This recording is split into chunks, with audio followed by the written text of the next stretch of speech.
Well, good morning, guys. We're back out here at the high tunnel this morning in our pepper trees and our jungle, whatever you want to call it here. We are implementing the GreenStalk system by putting all of our leaves and stuff back around our plants here because it should be what they need. Any bad leaves we take off or they fall off. I was just picking some peppers this morning, and really, I mean, these peppers are still, I mean, you look at the size of those peppers. Them things are nice. This is a red roasters. Now, I do have some yellow Marconis here that I picked by the cabin back there. Those 4 plants have constantly, they've provided us with peppers all year long. Plus, these 2 in the high tunnel here have done fantastic. We got a couple of, well, we got a banana, a red roaster, and we got a bell pepper here, but it really, I think we've only got a couple of peppers off of it this year. It is just now actually starting to grow. But while I was in the high tunnel here this morning, I wanted to show you something that we have never had here before. We planted a southern cherry here. This is called a, it's just a sweet southern cherry. Now, cherries usually don't grow in the South, but guys, this thing actually bloomed, and look at this. Something to eat it. Well, yeah, there's been something in the end of it, but we made a cherry. Yeah. I mean, and here's another one over here. Well, actually, 2 of them right there. Wow, 3 cherries, but you got a bug. I got a bug here. Probably who knows what it is. Take it off. It may be overripe. We didn't even know they were here. They were hid up under the leaves, and they're overripe. I can tell you that. They're way overripe. Didn't know they were here. And I was just looking. Check this out. It's still putting on a couple of blooms here. So, blooms. Wow. Yeah, and it's fixing to be October. I mean, go figure. We never expected it to do anything. That's the reason I come in here every day and I'll prune the tips out of it. You can see where I've cut the tops out, and it keeps, and when it gets to a certain point, I come cut them out again because I'm trying to make it bush here in the high tunnel where it's not just a big old tall straight tree. And I've never once, I always see this red right here, and I never thought anything about it. But driving by with the Ranger, I looked through and I saw something really fire bright red, and I was like, that's not that picture. So I came in here and looked, and it's actually, wow, they're getting on my hands red. They're actually sweet southern cherries. So we'll put them back in the pot because that's part of that plant. And the rest of the high tunnel, I mean, I want to show you some of our blackberries. Now, the blackberries, these have already bore the berries. The canes are starting to die. They don't have a disease or nothing like that. They're just starting to die. We'll be cutting these canes out later on. But guys, these things overnight will just shoot up everywhere. I top them off a lot of times, and they just keep popping back out. And, oh, look in here. Look at here. Look at that. Like, I love this. It's like being in the Garden of Eden. Oh, I didn't even know. Look at this. Wow. And this is the end of September. There's end of September. Those are not quite They're not quite ready yet. But look, we have more. Yeah. I mean, this is amazing. Yeah, we don't usually, I wasn't even expecting any now. I thought they were over, but. Okay, I gotta have one. You gotta have one of them? I think I'm gonna have one too. Guys, there ain't nothing like fresh blackberries at the end of September. I mean, spider webs everywhere. But look at this briar now. Miss Wanda stuck it up. I mean, sometimes she takes care of the high tunnels. I don't even come in here some days. But look at this. This is that same blackberry. Look at it where it's, I mean, that thing is like massive up there. Look at that. It's taken over. It's like being in a tropical forest in here. And not only that, look at the limes, the key limes here. Look at this. I want you guys look at that. Grow Family brought this. Yep, Grow Family Network gave us this tree. It's gonna break our limbs. I mean, this tree's probably got, I don't even know how many on it. I mean, you take like there's 30 or so at least. There's 5 right there, 6, 7, 8, 9, 10, 11, 12, 13, 14, 15, 16, 17, 18, 19, 20, 21, 22, 23, 24, Close to 25, 30. 26, 27, 28, 29, Way on the 30, back. 31, 32, 33, 34, 35, 36. So there's probably close to 40 Wow. on here. And guys, I do virtually nothing to these trees other than a little fertilize And Wanda waters. and Wanda waters on a daily basis in here. And it's just amazing I mean, that's amazing to me. Yeah. And we have our strawberries here. We got these from Grower Solutions last year. Guys, they got so many babies down in here. They're just there's hundreds in here. We're going to probably take them up this November, and we're going to make us a whole nother strawberry bed. We just stuck them in here because people told us they would not grow in a high tunnel. Yes, they will. And they bore strawberries all during their growing season.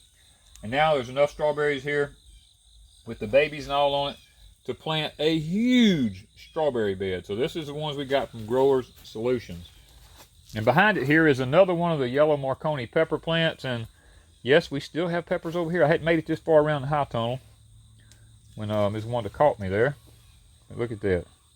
Now you can leave them on until they turn yellow, but we like to slice them in half, like make little boats and cups out of them, fill them with cream cheese and stuff. Oh, they make the best stuff, I'm telling you.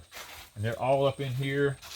I mean, this place is like, these high tunnels are like the pepper capitals of the world. If you want peppers, man, these high tunnels make some kind of peppers. These little ones on here. I mean, look at all the blooms that's still on here. This is the time of the year that these things do their best, actually. Now, here's one down here. It's actually beginning to turn. Let me get it off of there because it's not. See, that's how bright yellow they turn. Sometimes I'll leave them just to see. And it makes a beautiful color when you're doing a salad or a stir fry or anything like that. It makes a real beautiful color. And these things just keep growing. Now, this is last year's pepper plants. This is its second year growing.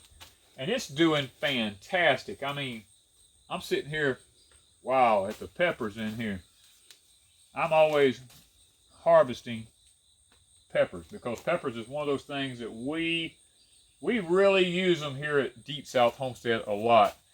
Now, behind me here, let me get these spider webs out of the way. I don't mind spider webs being in my high tunnel because spiders catch insects. They're part of the ecosystem. We got to get that in our heads and not freak out about it just because we see a spider and want to kill everything. Spiders are your friends. Now, over here, we got a few lemons right there. On here, I pollinated a few in here because I wanted a few lemons this year. So we got them pollinated. And look at here's some. The thing about these Freedom Blackberries that we planted, guys, these tubs were way up in the front last year, and I had Freedom Blackberries in them, and I needed them back here, so I took the blackberries out and planted them along that wall over yonder. Any little piece of root in here has already come up and made new berry. I got tame thornless blackberries going out my ears. But look, they're taking over my kumquat tree. Look at this. I have kumquats everywhere. Look at that. Little kumquats. They're all up in here. I mean, just everywhere. It's blooming again. Huh? It's blooming again. Oh yeah. Look, it's fixing to bloom again. Yes, look right there. Isn't that crazy. amazing? And this thing is literally, no matter where you look on the limbs in here, they're just loaded with kumquats in amongst all these Freedom Blackberries here. And, I mean, these are our apple trees. We were told they wouldn't do anything in here. They're growing fantastic in here. I mean, I keep pruning them back to make them bunch out and, as much as I can. Now, this one here, this is a columnar apple. I'm trying to make it grow up. I made it kind of split right here. If I can find it. Right there, I kind of made it go into two separate places. I'm going to let it run up, and because it's a columnar, you can train it to run on things. I'm going to try to train it to run down these pipes in the top up here because it grows its apples just on the main column here. It don't make branches and grow apples. So it's the first time we've ever tried one of them. Don't know how it's going to work out, but hey, you never know till you try. And then we have our raspberry here. Now, we've been harvesting raspberries off of it. I think there may still be a few left on here. Now, this is a thorn type. We about let some of them go too far. There's one of them there. Another one back there. Yeah, they done gone a little bit too far. But then we've got our dwarf peach trees. They're doing fantastic.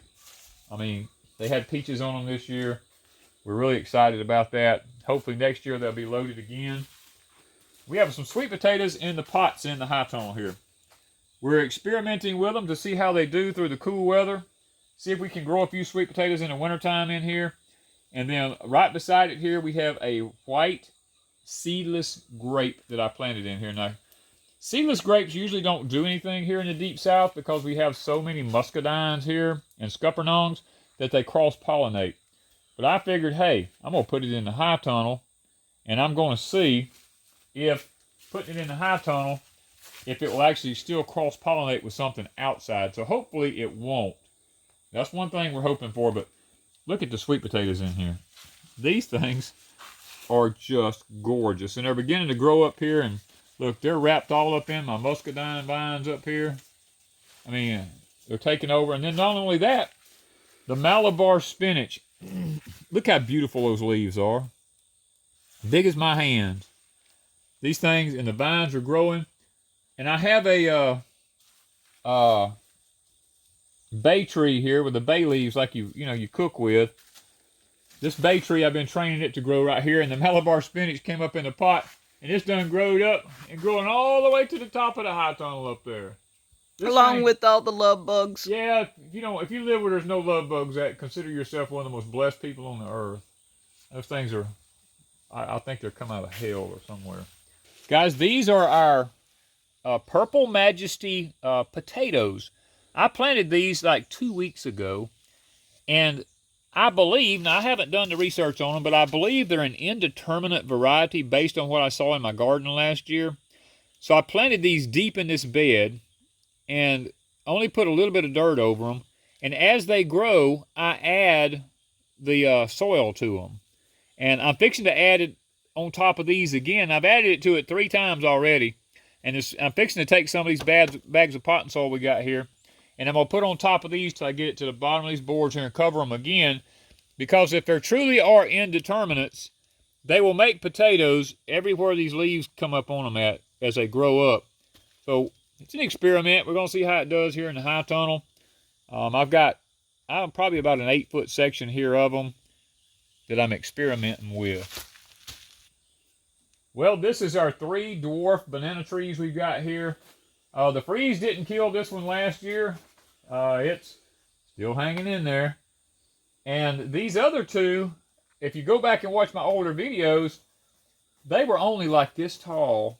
And this one was the same size it is now, but they were all the same age. These were planted outside. This one was planted inside. I brought them all inside this year, the other 2.